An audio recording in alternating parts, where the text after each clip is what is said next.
Hi. This is SYNTH PRO. This is the desktop, and there's also a keyboard version I'll show you in a bit. And they are the next step in IK Multimedia's hardware synth lineup.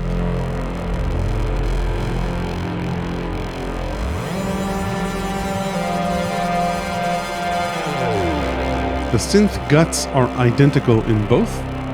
3 analog oscillators, playable in unison or paraphonically, 2 analog filters, analog drive, and then on top of that, a digital effects section with mod, delay, and reverb effects slots, as well as an arpeggiator and sequencer.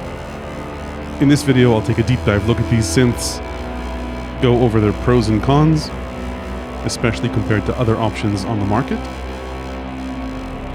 At the end, I'll play all its factory sequences so you get a good taste for its sound. Before I start, a quick disclosure. IK Multimedia sent these over for review, but as always, they have no say over the content of this video. This channel is funded by viewers who subscribe to my content and book updates on Patreon, YouTube Premium and ads, and store affiliate links in the description which help the channel regardless of the product you choose to buy. Okay, let's start with an overview. The first question you might have on your mind is, what are the differences between the two? And it may sound ominous, but like I mentioned, the guts are identical and so are the synth controls. As a matter of fact, the control center of both these synths is exactly the same size. It might not look that way on camera, so if you don't mind, I'll be spending most of the review with the desktop version because this fits more nicely in the frame. The differences are that the keyboard version obviously has a full-size semi-weighted FATAR keybed with velocity and aftertouch, with real pitch bend and mod wheels, which all feel excellent, as opposed to a capacitive touch plate on the desktop, which doesn't have velocity sensitivity or pressure sensitivity, nor aftertouch. And of course the mod strip and pitch bend control, just touch strips. So if you want to play a synth, it isn't that convenient here. This is what you'll need to go for. It's pretty convenient to program sequences and even set arpeggiated patterns in motion here. The touch is fairly responsive. The only flaw that I found here is that the mod strip seems to have a speed limit, meaning that it's very responsive at slow speeds, but might miss fast motions. Other physical differences: the enclosure of the desktop is plastic and the entire unit is very light, whereas the keyboard version has a metal enclosure. It's heavy and feels like it can take a beating. The control panel surface on both is a shiny black plastic and is a fingerprint magnet. The pots are plastic but feel solid, and there's a single data encoder which makes a slight creaky sound as you turn it, in a way that doesn't inspire confidence, but other than that, it seems to work very well. The screen is OLED, meaning that it's viewable from any direction. It's small, but it doesn't attempt to cramp too much information on it. So typically you'll be looking at a font that's as big as all the other letters on the panel. The active functions on the matrix are backlit and very legible, but the shift functions over here aren't backlit and a bit hard to see. In terms of overall workflow, I have to say that other than a few shortcuts, if you're familiar with synths, you won't really need the manual to figure out most of the functionality here. The main sound editing matrix is pretty self-explanatory. The 4 pots control whatever 4 parameters that are in view as you press these buttons. Where it does get a bit menu divey is when you need to control parameters that aren't available on this matrix. So for example, for the effects, you've got a reverb amount, delay amount, and so on. But if you want to edit the mod parameters or the delay parameters or the reverb parameters, you'll need to do either one of 2 things. Press the encoder once you've selected a parameter, and then you'll enter the menu for that function in the preset menu, reverb, delay, modulation, and so on. And there's a sub-menu with the different functions for each of these. Now there's another set of shortcuts that I mentioned earlier, aren't very obvious, but are very useful. Let's say I go into the LFO menu. I've got access to the 4 main parameters here, but as you'll see here in the menu, there are a few additional parameters that I can go ahead and change, like the fade, curve, or the retrigger control. Anyway, if I didn't want to go into the menu and do that, you can hold the LFO button and press one of these numbers, the sequencer numbers, to get quick access to additional parameters. So for example, in the case of the LFO, if I press this, I'll get into the curve. If I press this, I'll get into the retrigger functionality. And there are a bunch of other options here. So for example, for the filter, you've got 4 parameters here, but if I press the filter and press these buttons, I can access the different filter modes without going into the menu. So not ideal because you obviously can't label so many parameters here, but I think much faster than going through the menu. So that's an overview of the workflow, more or less. Like I said, it's identical on both. To complete the overview in terms of the synth engine, which again is identical on both, Uno SYNTH PRO has 3 analog oscillators and a noise generator.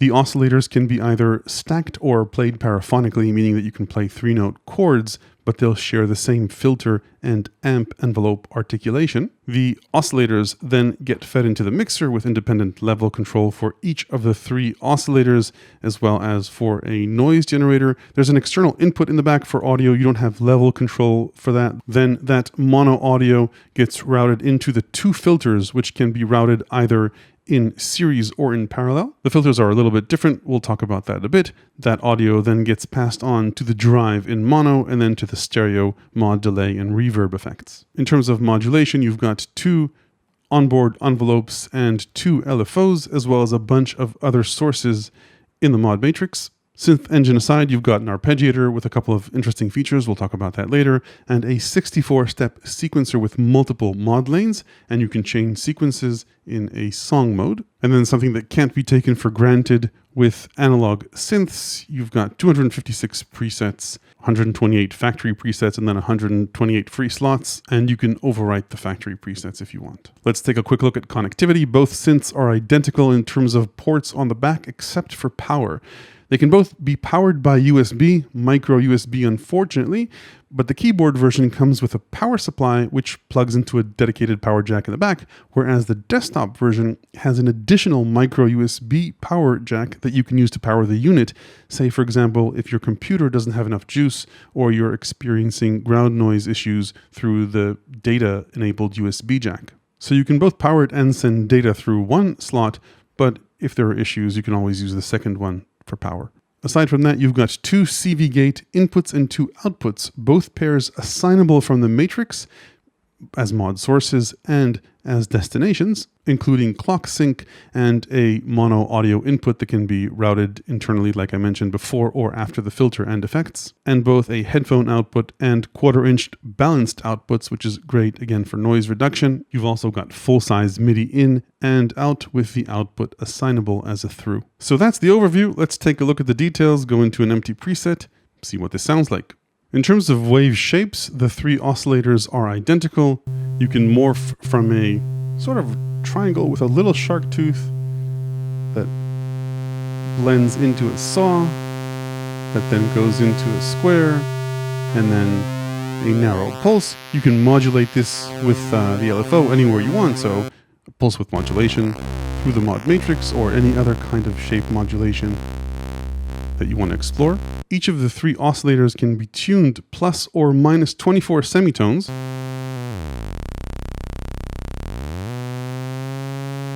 With fine tune in the middle, and then semitone quantization going up, like I mentioned, 24 semitones in either direction. There's also a noise generator. Like I mentioned, you control the different levels using the mixer. You can bring the oscillators in and out, as well as noise. Now there is one thing that I noticed about the oscillators, or I think more precisely the mixer. So let's say that I bring down the level of all the oscillators and bring up, say, oscillator 2 all the way. You can hear oscillators 1 and 3 bleed in slightly behind that, even though their level is completely at 0. You can't hear it now because they're on the same frequency, but if I tune them up and down, you can sort of see them on the scope scurrying behind oscillator 2, same for oscillator 3. And again, if you listen closely, you can hear it, especially say if they're maybe much higher than, again, it's very subtle, but it is there. I asked IK Multimedia about this, and they said they'd take a look and see if this is something they can take care of in a firmware update. Moving on, you also have 3 cross-mod options for the oscillators. Oscillator sync for either oscillator 2 or 3, ring mod for oscillator 2, and oscillator FM for oscillators 2 and 3, in all three cases using oscillator 1 as the master. So to turn on oscillator sync, you go into here and choose which oscillators you'd like sunk. Then obviously you'd need to play with their frequency to hear that effect. Since this is quantized, you'll most likely want to modulate this rather than move it manually. So that's sync. You can turn this off. Ring mod is accessed through here. Turning on ring mod. And that I think only works for oscillator 2. So go into the mixer, turn down 3, turn up 2, and take a listen to it. So you can get those nice metallic ring mod sounds. Like I mentioned, oscillator 1 is the oscillator that's cross-modulated. This for ring mod. And then there's FM. Like I mentioned, you can go into the menus and look for where that's at, but a nice shortcut is just holding the oscillator button and pressing one of these buttons, getting into, let's say, the FM of oscillator 2. So for proper FM, you want to have an interesting ratio between the oscillators. Let's go into tuning. So that's very nice FM sounds. To get them to be playable, you'll need obviously a good ratio between the two. You can stack the oscillators. So let's increase their level and obviously create intervals that way.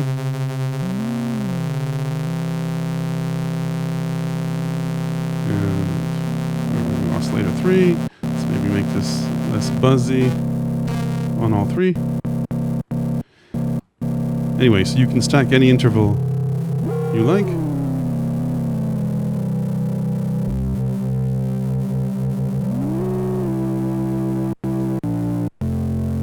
But you can play the oscillators paraphonically as well. I'll just init this preset. So the default is that you only hear one oscillator. For this to work, you'll need to increase the level of all three oscillators and then presumably get them to the same wave shape so that it sounds more or less the same.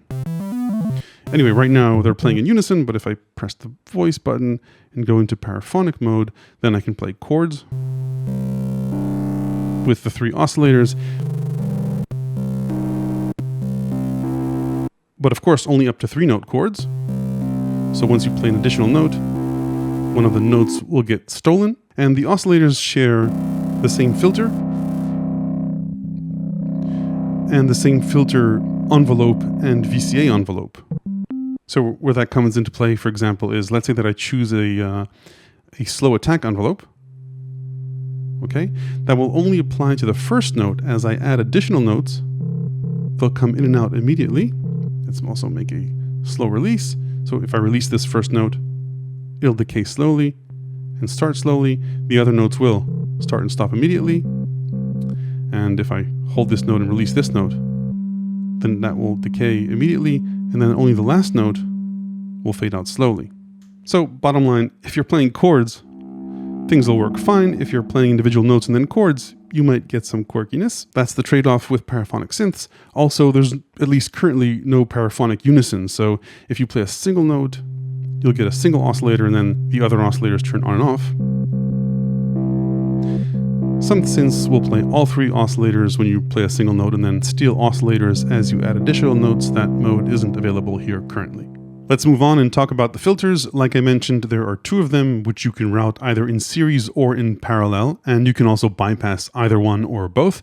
In case you were wondering, you can't use them in stereo. Parallel just means that the signals get added up. Filter 1 is an OTA 2-pole filter with a high-pass and low-pass mode, with resonance that doesn't self-oscillate. So it has a relatively gentle resonance. And the way that this works is that the first filter has both a regular option and an inverted phase option. So if we go into, like I mentioned, either the filter menu and or use the shortcuts. So you could bypass the filter, then put it in regular low pass mode or inverted phase mode, which doesn't sound different now, but when we add the second filter, it might. And then there's a high pass mode as well with resonance. The nice thing about filter 1 is that as you increase resonance, it doesn't impact the bass or fundamental. So you won't get a shrieking resonance, which you will in filter 2. We'll get to that in a bit. But at least it won't take away from your bass. Anyway, that's filter 1. Let's bypass that by choosing the bypass option and move on to filter 2. Like I mentioned, it has both a 2-pole and 4-pole mode, and its resonance does self-oscillate with a slight impact to the fundamental, not too bad. And it does get quite shrieky.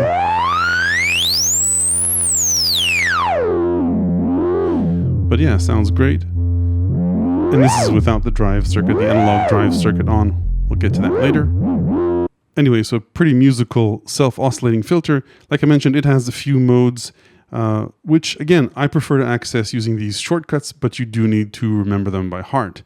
So this is the bypass of filter 1, and then you can choose different modes for filter 2. This is the 2-pole mode, basically shift 6. Okay, and then the 4-pole mode is over here. Again.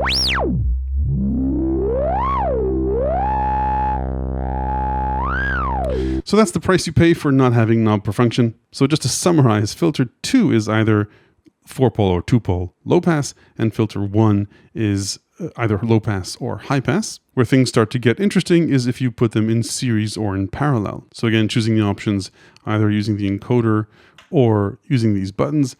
You could do multiple things with that. I've prepared a few presets here just to show the basics. So for example, you could create a bandpass filter by putting them in series, putting a high pass filter and a low pass filter feeding into each other. By default, by the way, the cutoff and resonance knobs each control the filter that's active here, but you can choose to link them. I prefer the shift function. You just remember this by heart. Ultimately, filter shift 11 links the two together, or not. Anyway, linking cutoff and resonance means that they move together. So this is our bandpass filter with controllable resonance. And then doing the same thing, routing those filters in parallel, gives you a notch filter, which of course is best modulated. And that works with resonance too, which kind of turns it into a peak filter.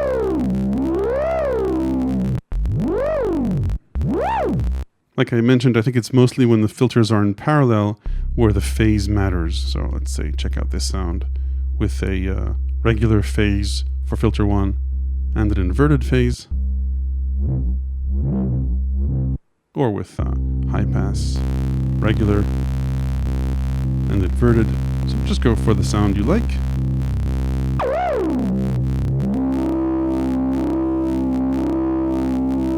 When you have both filters in action, let's go back to bandpass, it'll show this the best.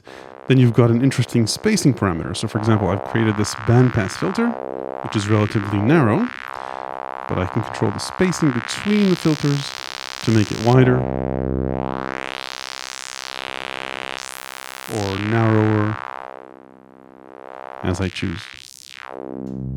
Obviously, all of these are legit modulation destinations. Okay, let's move down the signal path and talk about the effects. So, drive, analog drive,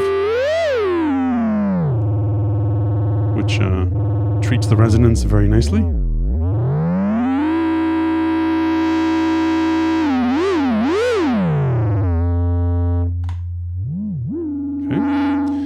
So you'll probably be using that a lot. And then let's just disable this. Take a relatively clean sound. Mod effects. Like I mentioned, you'll need to dive into the menus to explore their parameters. There's no direct access here, by the way, at least not yet. Anyway, there are 3 mod types: chorus, phaser, and flanger. And yeah, rate controls. You know, it's not necessarily a joy to go through these menus to explore them.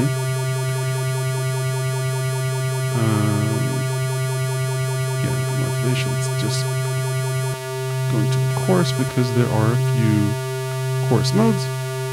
So a few different modes for these.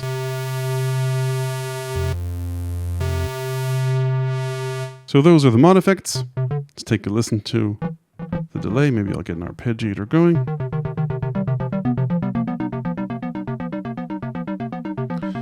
So again, requires menu diving, unfortunately, but there are a few delay types: ping pong, left, center, right, doubler, stereo, mono. Let's go for ping pong. Sync options on or off to the tempo, and time controls. Yeah, dotted eighths, right? That's the way to go. Feedback control. And then a filter, which is nice. Amount, you have control over that from here. That's pretty much it for the delays. Let's take a listen to the reverb. There are a few reverb types. Reduce the delay a bit. Spring. Reverse. All. Pre-delay.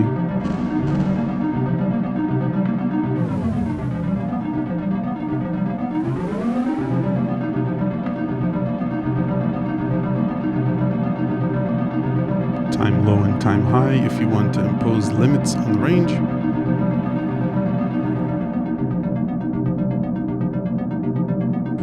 And amount you can control directly from the panel. Okay, those are the effects. Let's talk about modulation. Let's start with what's easily accessible on the panel. You've got 2 ADSR envelopes, an amp envelope, and a filter envelope. The amp envelope we talked about earlier, that's pretty straightforward. The filter envelope is the same envelope for both filters, though you've got different depth control for each of the filters. So for example, if I wanted the envelope to not impact filter 1, but to impact filter 2, then I could just set its parameters. You know, frankly, I think synth manufacturers would sell more if they called the decay parameter laser or zap envelope. Both envelopes are loopable, again, accessible either through the menu or through a shift function. All right, good groove here. And these can get pretty fast. Nice looping filter envelope. So this is actually a nice way to get filter FM, because there's no filter FM built in. You can also point the LFO to the filter. I think this goes even faster than the LFO. We'll try that in a bit. So, nice effect there. Then you've got 2 LFOs. Now, like I mentioned earlier, currently there's no way to link the LFOs to any destination directly from the LFO. It would be nice if they had that, for example, say by holding the encoder and choosing what I wanted to link this to, let's say the filter frequency. Anyway, so to get the LFO to do anything, we need to go into the mod matrix and then pick a slot. Let's go for one that's empty. You can preview what each slot does over here, and yeah, the first one seems to be empty. Anyway, go into here, then choose source. It's a bit hard to choose this because it's not a click encoder, but you can use the data knob. So let's go for LFO1 as a source, then choose a destination. Let's go for filter cutoff 2, and then just increase the amount. Okay, so we've made the assignment. Now we can take a listen to what this does. Let's go for fast audio rates. Okay, so you rewind and tell me which is faster. Anyway, that goes up to 100 hertz. And usual suspect shapes. Triangle LFO, ramp down.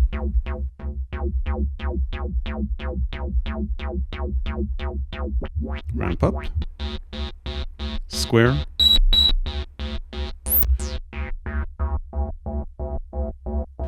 Random is a slewed sample and hold. Then a regular sharp sample and hold.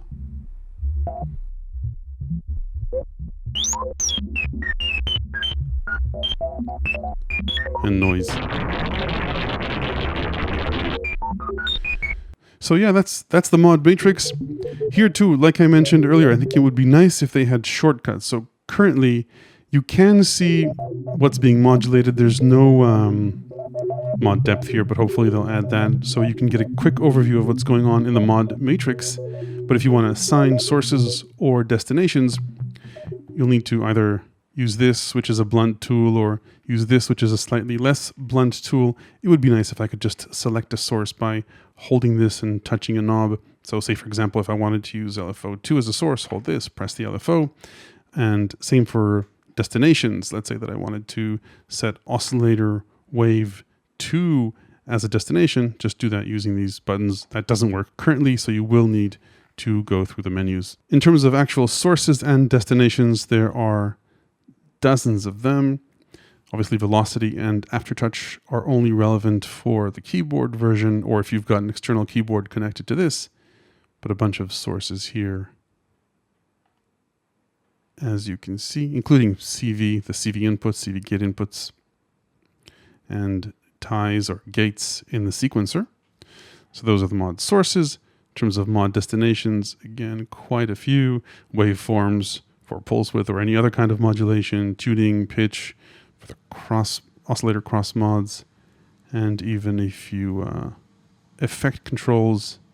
Amount, I see, not any other parameters.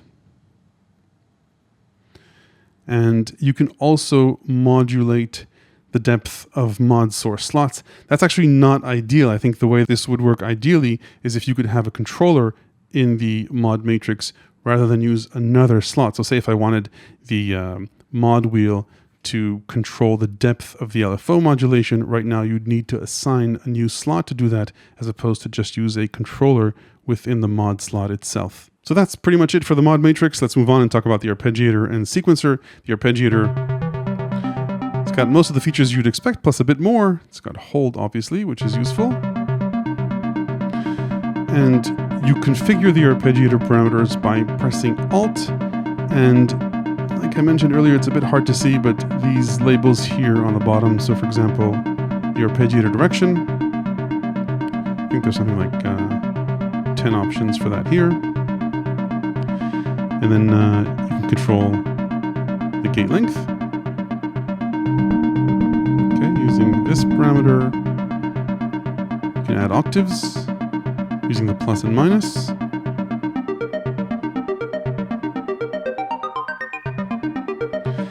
And a really neat function is you can delete steps out of this 16-step sequencer.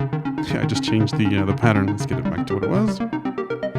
So I could just choose to, let's say, delete these steps, and this will create pauses in the pattern. Now this is always 16 steps. I didn't see how you can change the length of this rest, not rest pattern. Maybe you can.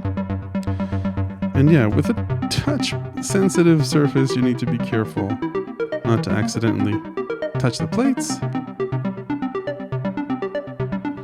But yeah, it works. Anyway, that's the arpeggiator. Then there's the sequencer. The sequencer is polyphonic or paraphonic if you're using a polyphonic or paraphonic preset. And yeah, it's got a few interesting controls. So Alt and length will let you change its length up to 64 steps. Let's keep it a simple 4 to keep things easy. And then you can transpose the sequence. So we program something more interesting first. You can either play notes live or step sequence. To step sequence, just hold a step and press the note or notes that you want to play on that step. And then disable recording or step sequencing. We don't need that anymore. It's unlabeled, but this button is what lets you use the keyboard to transpose the sequence. Let's make this sequence longer. You can copy and clear notes if you like. So pretty straightforward. Again, the labels are hard to see, but clear, copy, and paste here. If the sequence is paraphonic, you can program chords. Up to 3 notes, of course. And you can also play live. So if you hit record and play, there we go. You get a metronome. And it's a good thing there is one. It would be nice though if you could lower its level. And you can turn that metronome off, by the way. So that's in the setup menu and metronome off. Thank you. Anyway, so you can sequence live into the pattern, and you can also automate up to 20 parameters at a time, 20 mod lanes. I think actually 80 parameters, but 20 at a time or something like that. So let's say, for example, that I wanted to automate a filter cutoff change. Okay, so you saw that being recorded into here. I could change the resonance. So we do that again. More subtle. And this stops blinking after a full cycle. Let's maybe change the resonance. And I could keep going like this. And when you're in step recording mode, step editing mode, you can see the values for each of the steps. So you can see additional notes here because it's paraphonic, then cutoff modulation and resonance, and that goes on and on for every step. And you can change these values if you wanted, just on a step-by-step basis.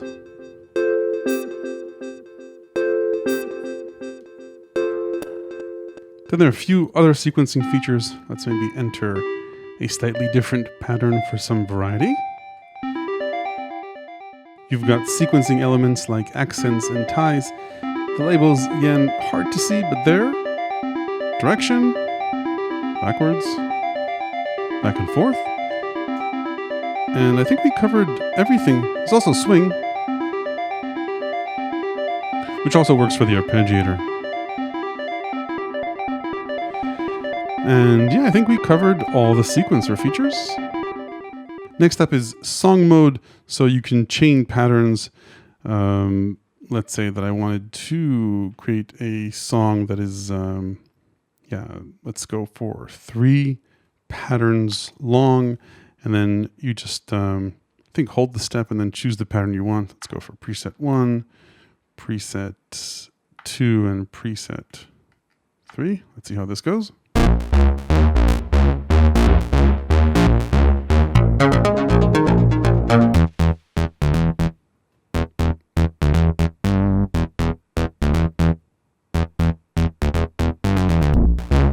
Pretty easy to chain patterns to create songs. You saw that pretty much worked glitch-free. The only problem that I saw here is that when you have the same preset, ironically, on different patterns, it might cause little clicks. I don't know if this is a firmware issue that can be fixed. I hope so. So for example, if I was to sequence the same pattern, maybe it's just this preset, but let's create 3 copies of the same pattern here.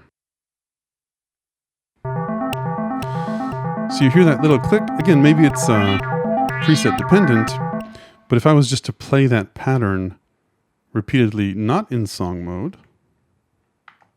then it plays seamlessly. Regardless, by the way, I think there needs to be a feature where you can save the same patch and just chain patterns, which would solve that problem too.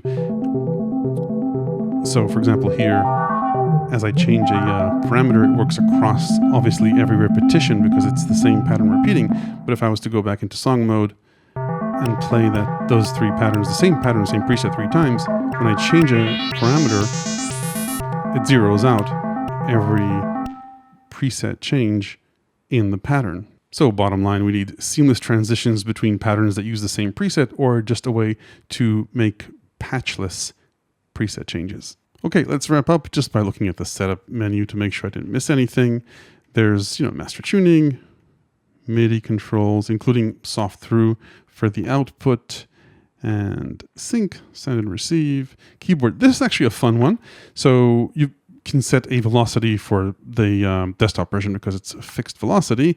The scales, though, work really nicely, especially on the desktop version. So the default is obviously a chromatic scale where you can play all the keys, but if you go into any one of the scales, then something really interesting happens. The black keys don't work anymore, which is a good thing, and you can just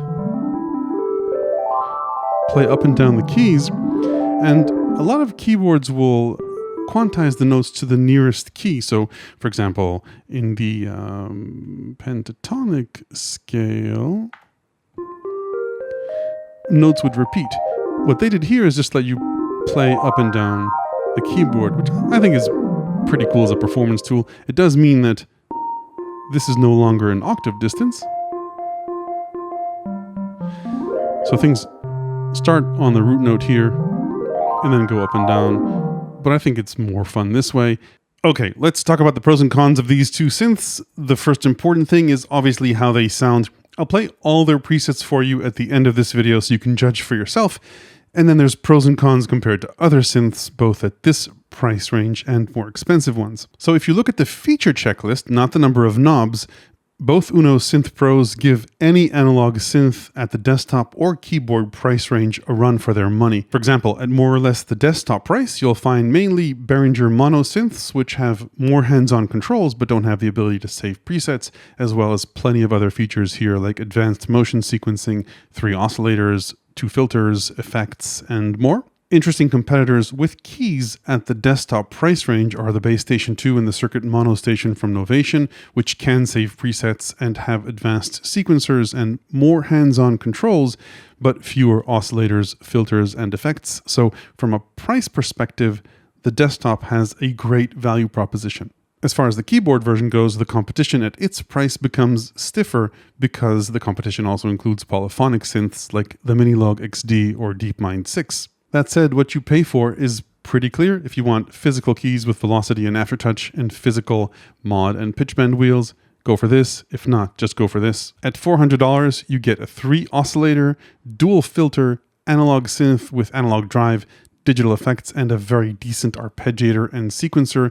Right here is a lot of synth per dollar, but there are cons. I like to split the cons into hardware cons, which can't be changed, and software or firmware ones, which might. On the hardware side, both synths are certainly not knob per function, so that's a lot of where the price difference compared to other digitally controlled synths comes from. While this interface is very intuitive, like I said, you probably won't need the manual, certainly not after watching this video, but it still isn't as seamless a workflow as a synth that has dedicated knobs for these functions. So that, I think, is really the biggest disadvantage that these two have compared to other synths. Less important cons on the hardware side that you might expect, say, from a portable desktop is that this doesn't have internal batteries, though you can power it with a phone power brick. The micro USB connector on the back, which I thought we got rid of in synths. This black panel is a fingerprint magnet if that bothers you. And like I mentioned earlier, most encoders are wobbly. This one is slightly a bit more, but I did ask IK Multimedia about this and they said that it has extremely good reliability and endurance parameters. They've used it before, so if your OCD isn't as bad as mine, hopefully everything will be okay. Aside from that, something I'd expect to see in an analog synth is proper audio rate filter FM. I don't know if that's something that can be updated. And there's the issue that I mentioned earlier with the oscillators bleeding through the mixer, even if their level is set to 0. It's pretty subtle, about 30 dB below the fundamental. Hopefully they'll be able to address this in a firmware update. So that's it on the hardware side. On the firmware side, meaning things that might be fixed in the future, my biggest issue is with the mod matrix. Other than the envelopes and the oscillator cross mods, everything requires entering the mod matrix. These pots work great for controlling continuous parameters, but selecting sources and destinations from a 30-item list is a difficult process, even if you use the data encoder. I already talked about this before, so I won't talk about it much more. The minute you say touch a source or destination with these knobs, it changes and it's very hard to go back to what it was before. So get a good view of the sources and destinations using this knob, and then edit parameters using the encoder. Hopefully they'll find a way to solve this. I talked about a shortcut that could solve this issue and let you map sources and destinations relatively easier. I won't repeat that here. You can go back to the mod matrix section in the timeline. I also talked about the lack of controllers in the mod matrix, meaning that you need to map another slot to control the depth of a parameter. So bottom line, I think the mod matrix needs more work and it can be fixed in firmware, at least in my opinion. Aside from that, it would be nice to see some sort of indication of what's going on with the envelopes and the LFOs in terms of actual modulation in real time, whether it's on the screen or through LEDs that change brightness. I did also experience some bugs like the song mode issue I mentioned earlier. It's a new product and IK Multimedia seemed pretty keen on firmware updates, so hopefully those issues will be addressed. So those are my cons. Other than that, like I mentioned, I think that overall for synths that aren't knob per function, these are very easy to use and learn, and yet pack quite a bit of analog, digital, sequencing, and modulation power for the buck. And if you're ever lost with what to do with 16 mod slots, 3 oscillators, and parallel and serial filters, check out my ever-expanding book of electronic music ideas, tips, and tricks available to the good people who support this channel on Patreon. Hit like if this was useful. Don't forget to ring the YouTube bell if you don't want to miss the next one. Thanks for watching.